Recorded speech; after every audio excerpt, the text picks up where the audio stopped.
How do you have coaching conversations with distribution employees?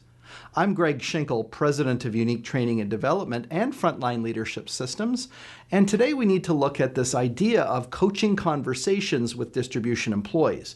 Now, there's a number of myths that I think prevent frontline leaders from having these conversations. Myth number one is coaching conversations are only for disciplinary purposes. I mean, if I'm not writing the person up, why would I have a conversation with them? Kind of short-sighted. Myth number two is that they take a lot of time and energy, and it can be time consuming, but if you get in a good routine with your coaching conversations, you can save some time. They require a lot of paperwork. Well, not necessarily. It is a coaching conversation, so as long as you keep a few notes that you can refer to in the future, it doesn't have to be paperwork intensive. And it's only for managers. That's another myth, that only managers really need to have these coaching conversations. No, if you as the frontline supervisor can have them with your employees, you'll find that they're more engaged. And then finally, coaching conversations are intimidating. Well, if they're getting intimidating, chances are you're doing them in an accusational way and not a conversational way. So the fact is that employees who had little to no individual interaction with their supervisor were more likely to be disengaged.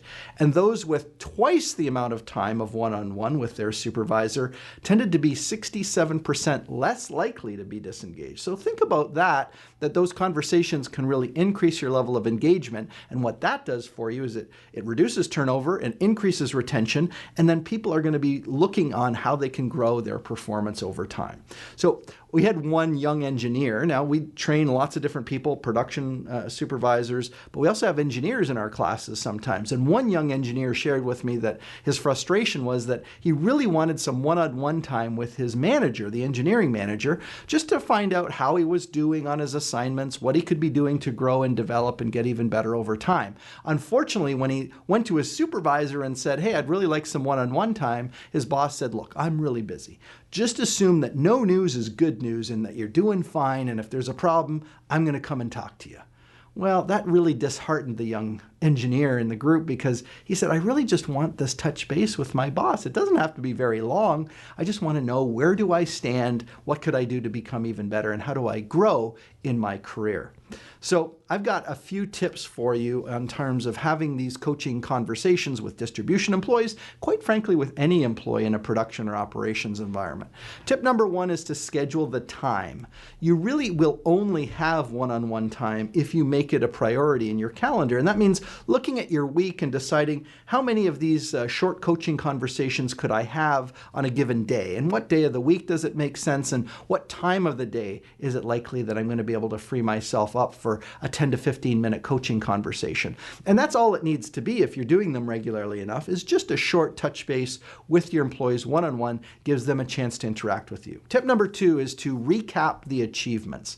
A lot of people, they work every day, but they really don't know what they're actually achieving and what they're doing to win the day. So as the leader, recap some of the achievements, both for them as individuals, but also for the group as a whole. And that way they'll feel good about the progress that they're making.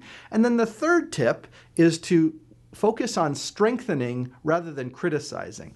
A lot of times we go with, "Hey, here's what you're doing awesomely well, and then here's what you're not doing well." And I think if you framed it in this coaching conversation to be around strengthening, you'll be even more effective if you did this. You'd be even more reliable if you did this. And that way it's always positioned not with a "you're terrible at this," but you'd be even better if you strengthened in this area.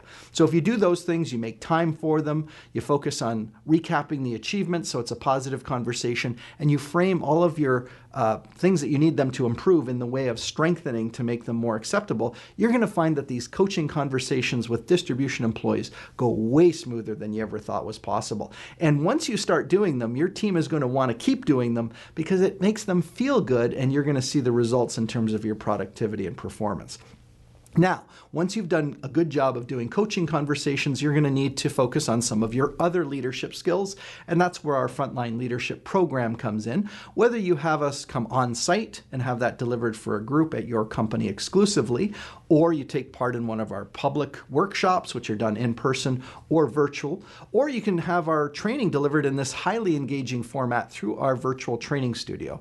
And now there's even one more way that you can get access to our Frontline Leadership Program, and that's that's through the Frontline Leadership On Demand program. That's where you sign in at your desktop and you take the program and then you're given an assignment to apply it, and we measure the results on a continuous basis. So all of that, of course, starts with a conversation at our website, uniquedevelopment.com.